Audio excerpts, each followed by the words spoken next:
وكم أهلكنا قبلهم من قرن هم أشد منهم بطشا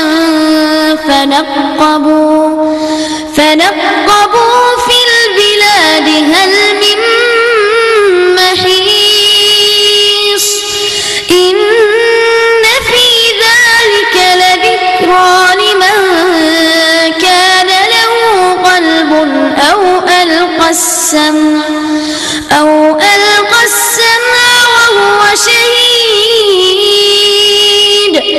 ولقد خلقنا السماوات والأرض وما بينهما في 6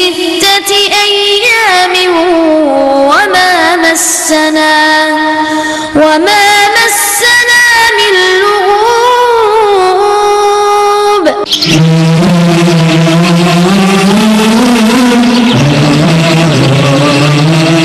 صوت من